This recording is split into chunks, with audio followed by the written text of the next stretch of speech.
Good evening all of you. I am VK Sinha. I am your physics teacher. Okay. इसके पहले जो हम समाप्त किए थे वो ये किए थे कि संचार प्रणाली का जितना भी लेक्चर था वो हम 5 लेक्चर में इसको समाप्त कर दिए। और ये आपका छठा लेक्चर है जिसमें हम ऑब्जेक्टिव के सवाल कराने वाले हैं। और ये वो ऑब्जेक्टिव है जो आपका पूछा हुआ है या पूछने वाला है, या 2025 में जो आने वाला सवाल है वो यहाँ से आ जाएगा। ठीक। तो हम उन ऑब्जेक्टिव को देखते हैं, और ये आपका थंबनेल भी लगा हुआ है, क्लास 12 संचार प्रणाली ऑब्जेक्टिव, और ये बोर्ड एग्जाम 2025। ओके, तो हम स्टार्ट करते हैं फर्स्ट क्वेश्चन से। चलिए देखिए, इसको बनाइएगा तो क्या लिखा हुआ है कि टीवी प्रसारण के लिए जिस आवृत्ति परास का उपयोग होता है वह है क्या। ये थ्योरी में हम पढ़ाए थे।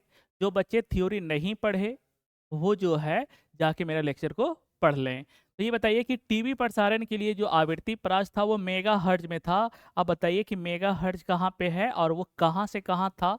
तो इसका जो आंसर होगा वो आपका होगा 30 मेगा हर्ट्ज से लेकर कितना मेगा हर्ट्ज तक, 300 मेगा हर्ट्ज तक।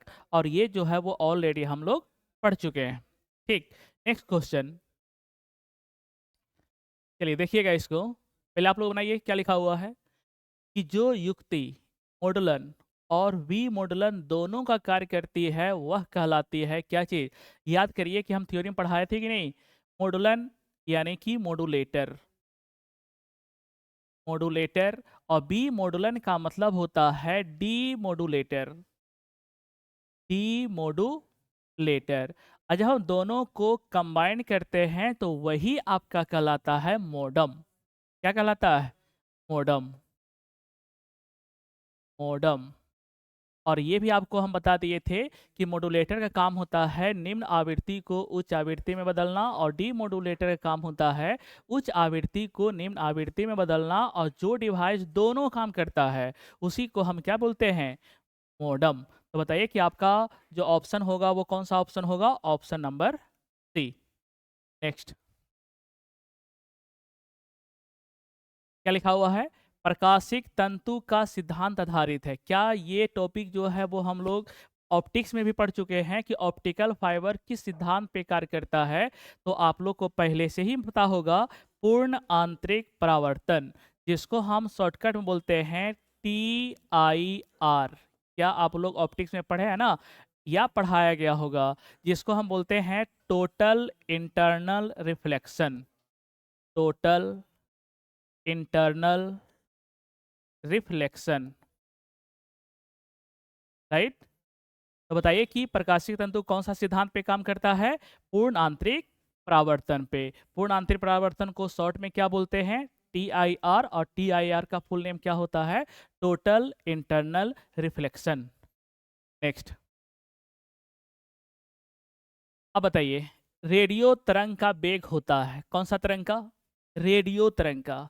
रेडियो तरंग जो है वो एक प्रकार का कौन सा तरंग होता है, पहले ये जान लीजिए। रेडियो तरंग को इंग्लिश में क्या बोलते हैं? Radio wave. और ये कौन सा वेव होता है, किसके अंतर्गत आता है? तो आप लोग बोलिएगा इलेक्ट्रोमैग्नेटिक वेव। कौन सा वेव? इलेक्ट्रोमैग्नेटिक वेव, जिसे हम हिंदी में बोलते हैं विद्युत चुंबकीय तरंग। और इस तरंग को चलने के लिए माध्यम की आवश्यकता नहीं होता है, और इसका जो वेलोसिटी होता है अर्थात वेग होता है वो होता है आपका 3 × 10⁸ मीटर प्रति सेकेंड। तो बताइए कि यहाँ पे ऑप्शन आपको कौन सा दिख रहा है? Option number B is correct answer. Next question, इसको देखिएगा। वाहक तरंग पर किसी सूचना के अध्यारोपण की प्रक्रिया। क्या कभी हम इसके मॉडलन के बारे में बताए थे? वहाँ पे क्या बताया गया था कि कोई भी सूचना तरंग को अगर हम वाहक तरंग के ऊपर अध्यारोपित करते हैं तो यह प्रक्रिया जो है वो आपका क्या कहलाता है? मॉडलन। यानी कि यहाँ पे जो है वाहक तरंग पर किसी सूचना के अध्यारोपण को हम लोग कौन सा प्रोसेस बोलते हैं? मॉडलन, जिसे हम इंग्लिश में बोलते थे मॉडुलेशन। आई थिंक ये बातें भी हम पढ़ा चुके थे, है ना। ठीक है, मॉडुलेशन। नेक्स्ट,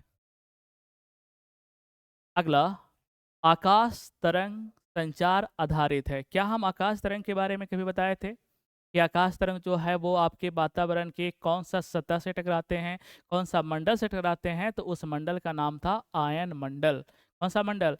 आयन मंडल से टकरा के, जो याद करिए कि ये हम बताए थे कि ये आपका पृथ्वी है, ठीक है? ये आपका जो है वो आपका आयन मंडल है। यहाँ पे एक टावर है ट्रांसमीटर का और एक टावर है रिसीवर का। यहाँ से सिग्नल टकराता है और यहाँ से परावर्तित होके ये पुनः कहाँ तक पहुँचता है? रिसीवर तक पहुँचता है। तो ये कौन सा टावर था? ट्रांसमीटर। और ये कौन सा टावर था? रिसीवर का। और ये कौन सा मंडल है? तो बोलेगा भाई ये जो है वो आपका आयन मंडल है। तो बताइए कि यहाँ पे आकाश तरंग जो है वो कौन सा मंडल से परावर्तित होता है? तो मेरा ऑप्शन जो होगा वो कौन सा होगा? आयन मंडल द्वारा परावर्तन, यानी कि option number A. Next question, जितना भी ऑब्जेक्टिव क्वेश्चन है सब लोग को आपको थ्योरी के पार्ट में पढ़ाया जा चुका है। देखिएगा, आयाम मोडलन में मोडलन सूचकांक होता है। क्या हम इसके बारे में आपको बताए थे ना कि मोडलन सूचकांक को जो है वो हम सूचित कैसे करते हैं? म्यू के द्वारा। और म्यू का एक फॉर्मूला भी बताए थे कि जो भी सूचना है, जो भी आपका मैसेज है, उसका आयाम बटा वाहक तरंग का आयाम। क्या ये चीज़ आपको लोग को याद होगा शायद, अगर पढ़ा होगा तो? और अगर इसके वैल्यू की बात करते हैं, म्यू का वैल्यू, तो इसका जो वैल्यू होता है वो आपका होता है 0 to 1। कहाँ से कहा? 0 से 1। तो बताइए कि आपका जो ऑप्शन है वो 0 से 1 किस में है? तो 0 से 1 जो है वो किस में है? ऑप्शन नंबर बी में है। ठीक है, ओके।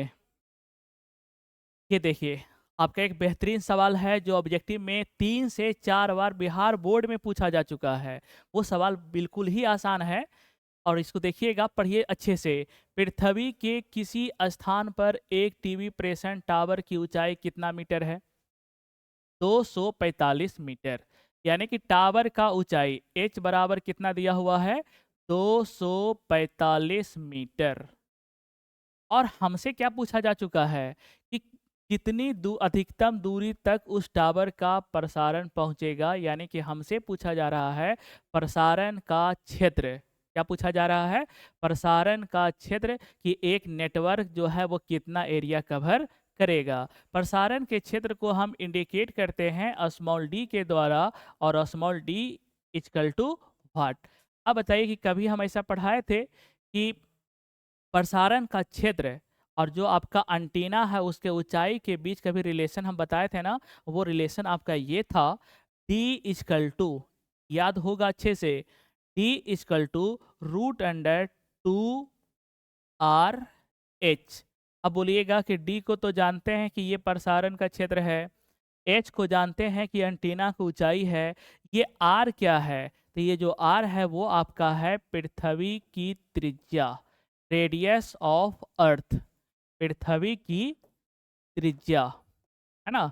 अब पृथ्वी की त्रिज्या का जो वैल्यू होता है वो आपका होता है 6400 किलोमीटर। ये पहले से याद होगा, अगर नहीं भी याद है तो इसको याद रखिएगा। तो पृथ्वी की त्रिज्या कितना किलोमीटर हुआ? 6400 किलोमीटर। अब बताओ कि कोई भी न्यूमेरिकल को हम जब बनाते हैं तो एसआई मात्रक का प्रयोग करते हैं। तो दूरी का एसआई मात्रक किलोमीटर नहीं होता है, मीटर होता है। तो क्या सबसे पहले हम इसको मीटर में कन्वर्ट कर लें? यस। तो अब बताइए कि हमें किसका मान पूछा गया है? डी का ना? देखिए, डी बराबर,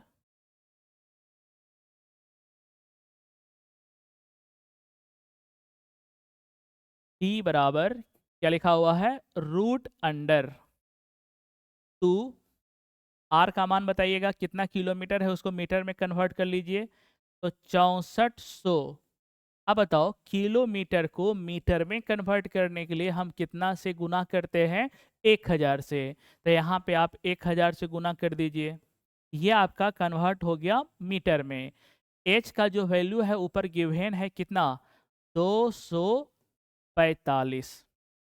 ठीक, अब इसी को हम लोग सोल्व करते हैं, जो आपका आंसर आएगा वही आपका करेक्ट ऑप्शन होगा। तो ये हो गया 64 गुना 245 गुना 2 कितना हुआ 490 और गुना 1 पे 2 और 3 कितना शून्य हुआ 5 शून्य 3 4 5। अब बताइए कि 64 का जो रूट हुआ वो कितना हुआ 8। 49 का रूट कितना हुआ 7। अंदर में जो बचा वो 1 पे कितना शून्य बचा 1 2 3 4 5 6। 1 2 3 4 5 6। अब बताइए कि जब हम इसका रूट निकालेंगे इसका रूट कितना होगा 6 शून्य में से 3 शून्य बाहर निकल जाएगा ना रूट में, तो इसका जो मान होगा वो कितना होगा 8 गुना 7 कितना हुआ 56। और यहाँ से जब इसका रूट निकालेंगे तो कितना हो जाएगा 1000। और ये प्रसारण का क्षेत्र का SI मात्रक क्या होगा मीटर। लेकिन देखिए आपके ऑप्शन में मीटर में नहीं दिया हुआ आंसर, आपका जो ऑप्शन है वो किलोमीटर में दिया हुआ है। तो क्या हम इसको पुनः किलोमीटर में कन्वर्ट कर सकते हैं ना, तो इसको किलोमीटर में कन्वर्ट करने के लिए 1000 से भाग देंगे तो 1000 से 1000 मर जाएगा, बचेगा कितना 56 किलोमीटर। अब देखिए कि इसका जो ऑप्शन है वो कहाँ पे मैच करता है। देखिए ये देखिए कितना किलोमीटर है ये 56 किलोमीटर, तो ऑप्शन मेरा क्या हो जाएगा 56 किलोमीटर।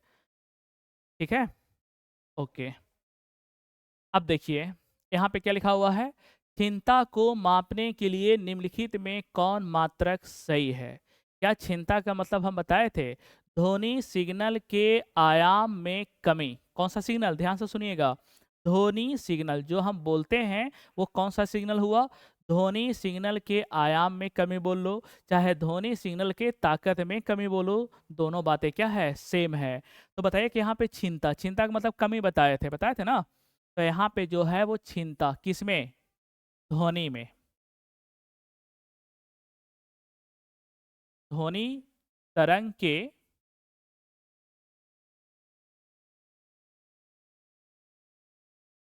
ध्वनि तरंग के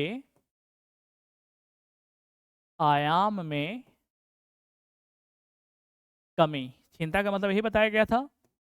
तो बताइए कि ध्वनि को हम कैसे मापते हैं, किस मात्रक में मापते हैं। तो आप लोगों को पता होगा 9th क्लास में पढ़ा होगा कि ध्वनि को मापने के लिए हम डेसिबल का प्रयोग करते हैं। किसका डेसिबल का। तो बताइए कि आपका जो ऑप्शन है वो कहाँ पे डेसिबल है, ऑप्शन नंबर सी। और बच्चे ऐसे भी बता सकते हैं कि जैसे ये ओम, ओम के बारे में सब लोग को पता है कि ओम किसका मात्रक होता है प्रतिरोध का। ओम जो है वो किसका मात्रक होता है प्रतिरोध का।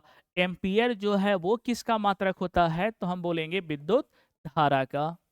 ये सब बातें तो क्लास 10 में भी लोग पढ़ के आ जाता है ना, विद्युत धारा। और ये जो वोल्ट है वो किसका मात्रक होता है, तो हम बोलेंगे विभवांतर का, यानी कि वोल्टेज का विभवांतर। तो बताइए कि बाकी जो बच गया वो कौन बच गया डेसिबल, तो डेसिबल आपका हो जाएगा करेक्ट आंसर। नेक्स्ट क्वेश्चन, इसको देखिएगा कि वातावरण के किस सतह से रेडियो तरंग परावर्तित होती है। तो बताइए कि इसका तो हम पहले भी हम सोल्व करवा चुके हैं, कौन सा सतह से आयन मंडल, कौन सा मंडल आयन मंडल, तो option A is correct. Next, fax का अर्थ, फैक्स जो है वो आपका एक इंग्लिश वर्ड है, पहले इस बात को समझिएगा। किसका फैक्स। और आपको थ्योरी में ये भी बताया गया होगा कि फैक्स एक मशीन होता है, फैक्स एक क्या होता है मशीन। इस मशीन के माध्यम से हम डॉक्यूमेंट को एक दूरस्थ स्थान तक भेजते हैं, जिसके लिए हम टेलीफोन वायर का प्रयोग करते हैं। तो फैक्स क्या है एक मशीन है, और इस मशीन का जो पूरा नाम होता है वो होता है फैक्सीमाइल, फैक्सीमाइल टेलीग्राफी, टेलीग्राफी। तो ये जो है वो आपका एक इंग्लिश वर्ड था। तो बताइए कि ये ऑप्शन में आपको कहाँ पे दिख रहा है, जरा देखिए तो facsimile telegraphy, option number B. ठीक, नेक्स्ट क्वेश्चन। अगला क्या है कि मॉडलन कितने प्रकार का होता है। क्या ये आपके थ्योरी में हम पढ़ा चुके हैं ना, यस। मॉडलन कितने प्रकार का होता है, 3 प्रकार का। कौन कौन, आयाम मॉडलन, आवृत्ति मॉडुलन और कला मॉडुलन। तो बताइए कि मॉडुलन कितने प्रकार का? 3 प्रकार का। Option B is correct. Next question देखिएगा। एंटीना। एंटीना का जो नेचर होता है वो आपका कैसा होता है? प्रेरणिक। ठीक है। नेक्स्ट, संचार व्यवस्था के आवश्यक तत्व। सवाल को समझिएगा, किसका? संचार व्यवस्था का आवश्यक तत्व हम 3 बताए थे, याद है कौन कौन? एक, जहां से सूचना को भेजा जाता है, ट्रांसमीटर हुआ। जिसके माध्यम से सूचना जाती है वो आपका चैनल हुआ। और जहां पे पहुंचती है वो आपका रिसीवर हुआ। तो यहाँ पे 3 आवश्यक तत्व होता है, कौन कौन? तो जो हम पहला बताए थे वो आपका था ट्रांसमीटर। ट्रांसमीटर, जिसे हम हिंदी में बोलते हैं प्रेषित्र। प्रेषित्र, ठीक है। और जो दूसरा आपका आवश्यक तत्व है वो आपका था चैनल। क्या था? चैनल या transmission channel, both are same. Channel. जो तीसरा तत्व है वो आपका है रिसीवर। रिसीवर, जिसे हम हिंदी बोलते हैं अभिग्राही। तो बताइए कि संचार व्यवस्था का कितना आवश्यक तत्व हो गया? 3। कौन कौन? प्रेषित्र, चैनल और अभिग्राही। तो बताइए कि आपके ऑप्शन में कहाँ पे मैच कर रहा है? ऑप्शन नंबर डी, प्रेषित्र, चैनल और अभिग्राही। ठीक है। Next question. अब बताइए कि आयन मंडल होता है, मतलब यहाँ पे पृथ्वी के वायुमंडल को हम किलोमीटर के हिसाब से मापते हैं कि यहाँ से यहाँ ये क्षोभ मंडल होगा, यहाँ से यहाँ समताप मंडल होगा, यहाँ से यहाँ मध्य मंडल होगा, यहाँ से यहाँ आयन मंडल होगा। तो ठीक उसी प्रकार से हम यहाँ पे जो बात किया गया है वो कौन सा मंडल का किया गया है? आयन मंडल का। कि आयन मंडल जो है वो पृथ्वी से ऊपर कितना किलोमीटर से कितना किलोमीटर तक गया हुआ है? तो वो आपका है 80 किलोमीटर से 300 किलोमीटर। इसको याद रखिएगा। कहाँ से कहाँ? 80 किलोमीटर से 300 किलोमीटर का जो मंडल है वो आपका क्या कहलाएगा? आयन मंडल। ठीक। Next question. निम्नलिखित में से कौन ट्रांसड्यूसर नहीं है? तो सबसे पहले आप इसको तुक्का नहीं मारिए, सबसे पहले आप लोग ये समझिए कि ट्रांसड्यूसर क्या था। तो ट्रांसड्यूसर जो है एक मशीन था, हाँ या ना? यस। क्या था? मशीन। इस मशीन से हम क्या करते हैं, क्योंकि हर एक मशीन का कुछ ना कुछ काम होता है, और इस मशीन से हम एक ऊर्जा को दूसरे ऊर्जा में बदलते थे। एक ऊर्जा को दूसरे ऊर्जा में बदलना। एक ऊर्जा को दूसरे ऊर्जा में बदलना। क्या ये चीज हम सिखाए थे ना कि ट्रांसड्यूसर एक मशीन है और उस मशीन का काम होता है एक ऊर्जा को दूसरे ऊर्जा में बदलना। अब यहाँ पे ऑप्शन के हिसाब से देख लेते हैं। देखिए क्या होगा इसका। यहाँ पे है लाउड स्पीकर। इसका काम क्या है? इसका काम ये है कि जब हम इसमें विद्युत देते हैं तो ये बजने लगता है। यानी कि विद्युत ऊर्जा को, कौन सा ऊर्जा को? विद्युत ऊर्जा को किस में बदलता है ये? तो ध्वनि ऊर्जा में। कौन सा ऊर्जा में? ध्वनि ऊर्जा में। ये बदलने का काम कौन करता है? Loud speaker. एम्पलीफायर का काम क्या बताए थे हम? आयाम को बढ़ाना। किसको बढ़ाना? आयाम को बढ़ाना। क्या यहाँ पे ऊर्जा में परिवर्तन हो रहा है? नहीं, यहाँ पे केवल हो रहा है आयाम में परिवर्तन। किसमें? आयाम में। ऊर्जा में परिवर्तन नहीं हो रहा है। यहाँ पे ये भी देख लेते हैं माइक्रोफोन। क्या माइक्रोफोन का आप लोग यूज किए हैं ना? माइक्रोफोन का काम होता है ध्वनि ऊर्जा को विद्युत ऊर्जा में बदलना। इसका जस्ट अपोजिट। किसको? ध्वनि ऊर्जा को विद्युत ऊर्जा में कौन बदलता है? माइक्रोफोन। और विद्युत ऊर्जा को ध्वनि ऊर्जा में कौन बदलता है? Loud speaker. और एम्पलीफायर का काम केवल जो है वो आपका ये है कि आयाम को बढ़ाना, ये ऊर्जा में परिवर्तन नहीं लाता है। तो बताइए कि यहाँ पे ट्रांसड्यूसर कौन हुआ? आप ही लोग बताइए। इसका जो आंसर, राइट आंसर होगा वो होगा एम्पलीफायर। क्या होगा? एम्पलीफायर, जिसको हम हिंदी में बोलते हैं प्रवर्धक। अब बताइए, निम्न में से कौन बिंदु से बिंदु संचार मोड का उदाहरण है? बिंदु से बिंदु का मतलब हुआ कि बोलने वाला भी एक और सुनने वाला भी एक, उसी को बोलते हैं बिंदु से बिंदु संचार। और एक होता है ब्रॉडकास्ट, जिसमें बोलने वाला एक होता है, सुनने वाले कई लोग होते हैं। तो यहाँ पे बात किसका किया जा रहा है? बिंदु से बिंदु। तो बताइए कि यहाँ पे कौन सा आंसर होगा? क्या रेडियो में एक ही बोलने वाला एक ही सुनने वाला होता है? नहीं ना, ये ऑप्शन हो जाएगा गलत। टेलीविजन में क्या एक ही बोलने एक ही सुनने वाला होता है? नहीं, ये भी हो जाएगा गलत। टेलीफोन, हाँ, टेलीफोन में एक बोलने वाला होता है और एक सुनने वाला होता है, इसलिए इसका जो करेक्ट आंसर हो जाएगा वो आपका क्या हो जाएगा? टेलीफोन। तो टेलीफोन में कौन सा संचार होता है? बिंदु से बिंदु। और ये दोनों जो एग्जाम्पल है वो आपका किसका एग्जाम्पल है ये भी बता देते हैं, प्रसारण का, जिसको हम इंग्लिश में बोलते हैं ब्रॉडकास्ट। क्या बोलते हैं इसको? ब्रॉडकास्ट। ठीक है, और ये जो एग्जाम्पल हो गया वो आपका हो गया बिंदु से बिंदु, यानी कि पॉइंट टू पॉइंट कम्युनिकेशन, जिसको हम हिंदी में क्या बोलते हैं? बिंदु से बिंदु संचार। तो ऑप्शन सी इज करेक्ट। चलिए इसको देखिएगा। एक आयाम मॉडलित तरंग के लिए महत्तम आयाम 10 वोल्ट है ना, और न्यूनतम आयाम 2 वोल्ट है। तो हमसे पूछा गया है कि मॉडलित सूचकांक का मान ज्ञात करें, यानी कि म्यू का मान ज्ञात करें।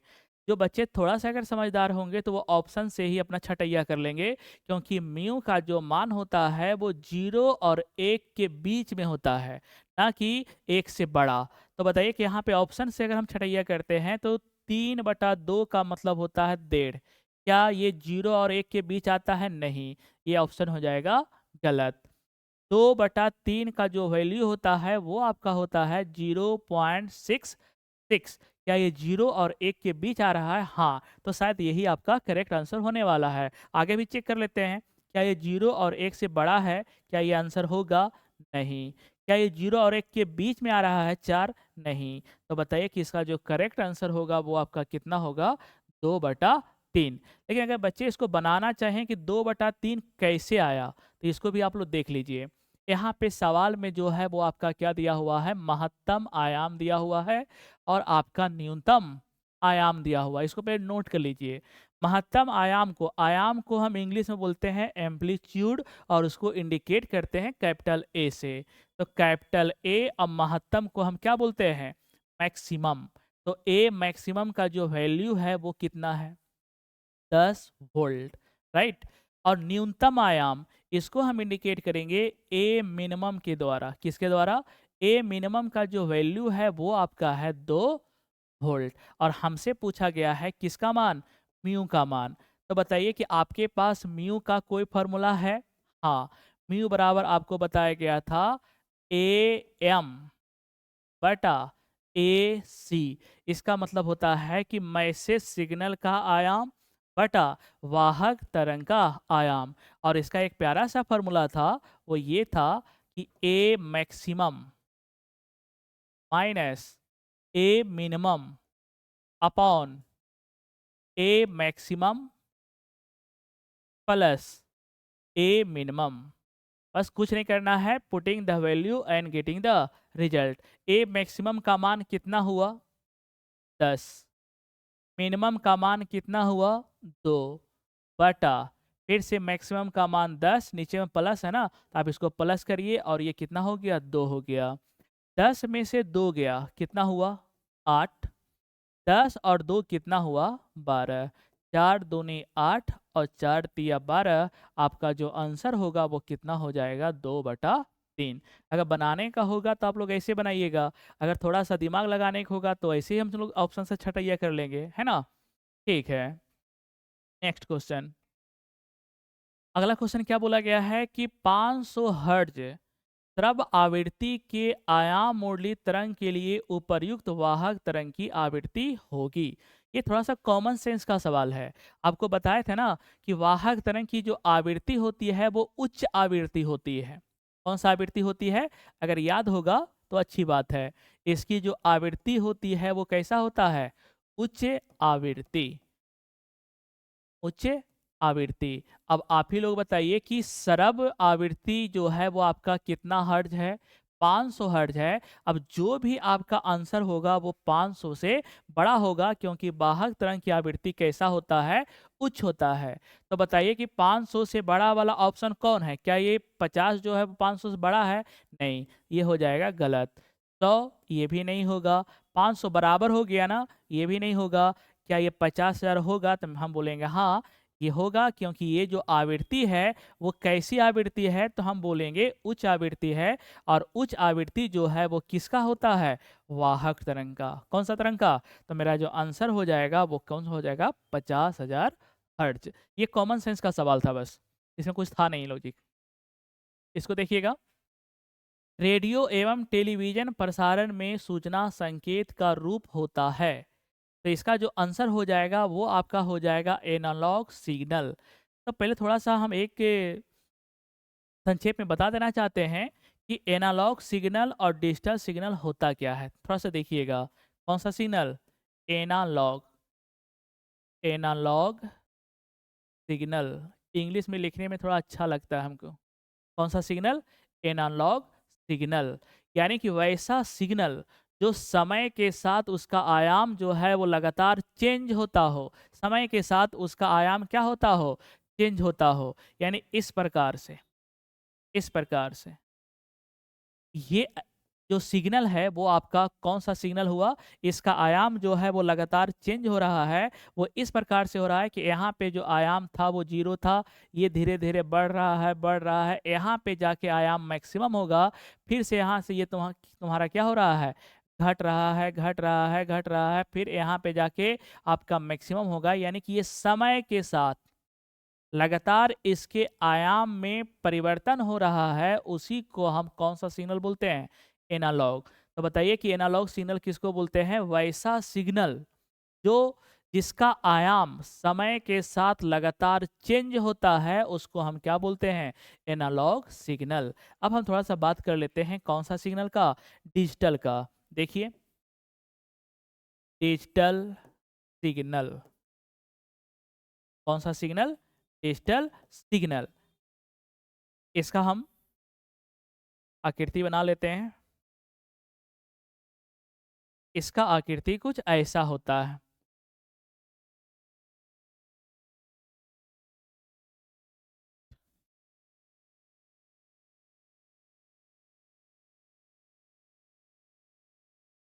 कुछ इस प्रकार से होता है। यानी कि वैसा सिग्नल यहाँ पे जो महत्तम मान होता है वो आपका 1 होता है, और जो न्यूनतम मान होता है वो आपका 0 होता है। और ये 1 और 0 को हम एक संख्या बोलते हैं, और इसको बोलते हैं बाइनरी नंबर।